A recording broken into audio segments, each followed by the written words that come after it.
সকলোকে অসমীয়া নৱবৰ্ষৰ শুভেচ্ছা জ্ঞাপন কৰিলোঁ। আজি যিহেতুকে মানুহৰ বিহু, মই যিদিনা ভিডিঅ'টো বনাইছোঁ আজি মানুহৰ বিহুৰ দিনা গা পা ধুই ভগৱানৰ ওচৰত এডাল ধূপ জ্বলাই আৰু ককা আইতাক সেৱা কৰিমগৈ। আজি যিহেতুকে ডাঙৰৰ আশীৰ্বাদ ল'ব লাগে, আজি সেৱা এটা জনাম। কালি গৰু বিহু আছিলে। গৰু বিহুৰ দিনা আমি বহুত ফূৰ্তি কৰিলোঁ, ভিডিঅ'ত দিছোঁৱে চাব। মাহ হালধিৰে গাও ধুলোঁ, জেতুকা ল'লোঁ। সেয়া জেতুকা এখন হাততহে লৈছোঁ বাৰু।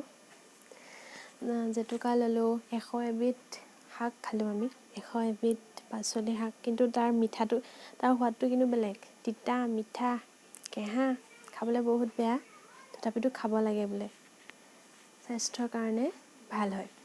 আজি দেউতাহঁতে পাৰি আছে আমলৈ টোপ, কালি খাবলৈ নহ'লে, আজি খাম আমলৈ টোপৰ ভাজি আৰু ভাত। সকলোকে এই ভিডিঅ'টোৰ যোগেদি অসমীয়া নৱবৰ্ষৰ শুভেচ্ছা জ্ঞাপন কৰিছোঁ। আজি বহাগৰ প্ৰথমটো দিন, সুস্থ থাকক, সবল থাকক সকলোখিনি। কৰোণা ভাইৰাছৰ সন্ত্ৰাস এতিয়াও কমা নাই। সামাজিক ব্যৱধান মানি চলক, মাস্ক ব্যৱহাৰ কৰক। যদি বাহিৰলৈ যাবলগীয়া হৈছে আপোনালোকৰ, পৰাপক্ষত বাহিৰলৈ নোযোৱাই ভাল। আৰু বিহুৰ ফাংচন পাতিবলৈ অনুমতি দিছে যদিও চৰকাৰে, বিহুৰ ফাংচন চাবলৈ গ'লে মাস্ক পিন্ধক, মাস্ক ব্যৱহাৰ কৰক আৰু চেনিটাইজাৰ ব্যৱহাৰ কৰি থাকিব। সেয়াই, নিজে সাৱধান থাকিলে, নিজে সচেতন হৈ থাকিলে কৰোণাই আমাক একো কৰিব নোৱাৰে।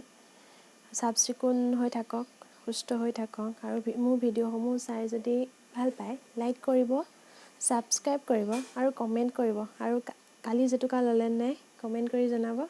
এয়া জেতুকা ঠিক আছে, বাই।